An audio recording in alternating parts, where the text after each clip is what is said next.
কোনো প্রবলেম নাই, কোনো রোগ মুখ নাই, তারপরও কবুতর খাওয়া দাওয়া করতে চাইতেছে না, তখন আপনারা বুঝতে হইব যে কবুতরটা কিরমিরি আছে। আর এখন মল্টিংয়ের সিজন, সবাই একটু মোটা খাবারটা দেওয়ার চেষ্টা করবেন।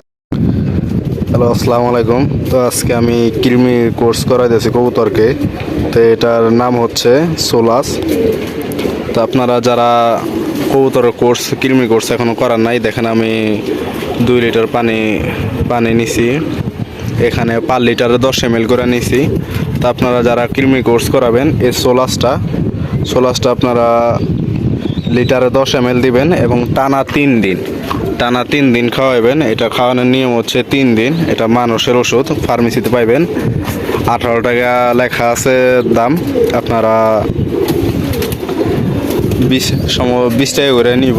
যাই হোক, এরকমই 18-20 টাকা এরকম প্রাইসে। তা আপনার যাদের যে পরিমাণে দরকার তারা সে পরিমাণে নেবেন। তা আমি 3টা আনছি, আমার থরের ঘরে কবুতর আছে। তো এখানে আমার 20 ml দিয়ে দিচ্ছি। থরের ঘরে আমি দেখি কিছু দেব।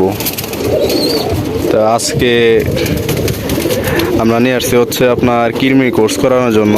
তো অনেকে দেখা যায় কিছু কবুতর কিরমির জন্য আপনার কি বলে এটাকে শুকায় গেছে, কবুতর খাবার দাবার খাইতে চাইতেছে না, কোনো প্রবলেম নাই, কোনো রোগ মুখ নাই, তারপরও কবুতর খাওয়া দাওয়া করতে চাইতেছে না, তখন আপনারা বুঝতে হইব যে কবুতরটা কিরমিরি আছে। আর কিরমি কোর্সটা সাধারণত 3 মাস পর করাটা সবচেয়ে বেটার হয়, ভালো। তো আমি আজকে করাইতেছি, আমি আজকে গোলা লাইছি। একটু আগে দেখছি আকাশটা খুবই গোলা ছিল, ঠান্ডা সকাল থেকে, এখন আবার হঠাৎ করে রোদ উঠছে। তো এখন দিয়ে দেবো ইনশাল্লাহ। দেখি গুলায় যেহেতু ফালাইছি আর কি করব।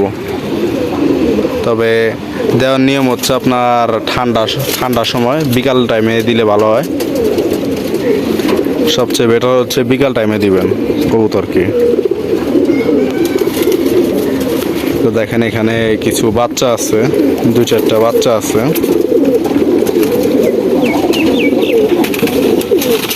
আর এখন মল্টিংয়ের সিজন, সবাই একটু মোটা খাবারটা দেওয়ার চেষ্টা করবেন। আমি মোটা খাবার দিছি, ওরা ভুট্টাটা রাইখা দিছে, খায় নাই।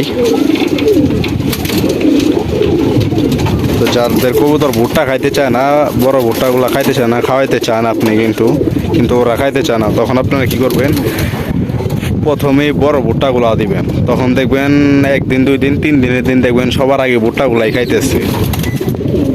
তা আপনারা এইভাবে ট্রাই করতে পারেন। আর বর্তমান হচ্ছে আমি খাবার খাওয়াইতেছি হচ্ছে আপনার 3 পট খাবার দেই, এক সাইডে 3 পট দেই। 3 পটের মধ্যে হচ্ছে 1 পট ধান দেই, আর 2 পট হচ্ছে আপনার মোটা খাবারগুলো দেই। আপনারা যদি মোটা খাবার বানাতে যদি না পারেন, তাহলে আপনারা করতে পারেন, রেসারের যে মিক্সগুলো পাওয়া যায় বাজারে, ওই মিক্সগুলো আপনারা কিনে নিতে পারেন। মাশাআল্লাহ, আমার বাসায় একটি কালো গলা নর।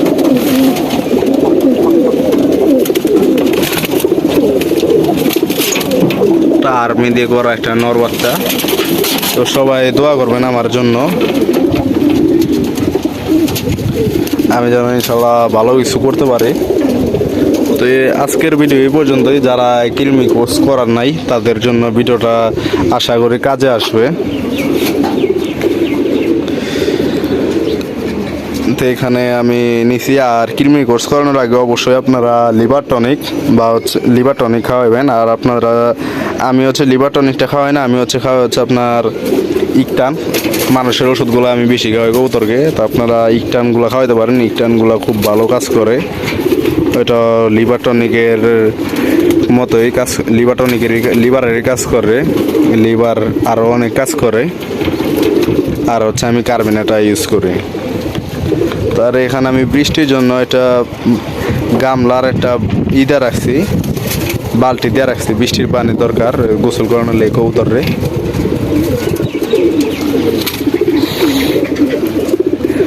আমার হচ্ছে বাঁশের তাপড়িটার অবস্থা খুবই খারাপ। এটার উপরে টিনটা উঠে খোলা লাইছে, এটা আবার লাগামো আমি দেখি খুব শীঘ্রই আমার এই দাপড়িটা ঠিক করতে হবে। এটার অবস্থা খুবই নাজুক বর্তমান, ইনশাল্লাহ খুব দ্রুত ঠিক করব।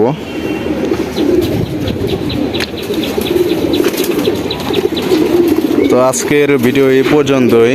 কেমন হয়েছে জানাইবেন। আমি ভুল মানুষেরই হয়, তবে যদি আমার কোনো ভুল হয়ে থাকে অবশ্যই আপনারা জানাইবেন কোথায় ভুল হয়েছে, এবং আমি ইনশাল্লাহ প্রয়োজন হলে আপনারা কমেন্ট বক্স অথবা নাম্বারে ফোন দিবেন, দিয়ে বলবেন যে কোথায় আমার ভুলটা হয়েছে। প্রয়োজন বললে আমি সেখানে সেই ভুলগুলো আমি শুধরাই নিব, এবং আপনারা যদি আমাকে হেল্প করেন, কন্ট্রোভার্সি সৃষ্টি না করি কবুতর জগতে, আমরা কন্ট্রোভার্সি সৃষ্টি না করি। আমার যদি ভুল হয়ে থাকে, আমি ছোট মানুষ, আমার ভুল হইতেই পারে, স্বাভাবিক, মানুষের ভুল হবেই, এটা স্বাভাবিক, এটা অস্বাভাবিকের কিছু না। তবে আমার ভুল হইলে অবশ্যই আপনারা সেখানে কমেন্টে অথবা ফোন দিয়ে বলবেন যে ভাইয়া তোমার এইখানে ভুল হয়েছে। তো ইনশাল্লাহ আমি সেখানে সে জায়গাটা আমি ফিল আপ করার চেষ্টা করব, সংশোধন করার চেষ্টা করব। তো ইনশাল্লাহ দেখি আমার কবুতরগুলোর জন্য সবাই দোয়া করবেন। তো আজকের ভিডিও এই পর্যন্তই। আসসালামু আলাইকুম।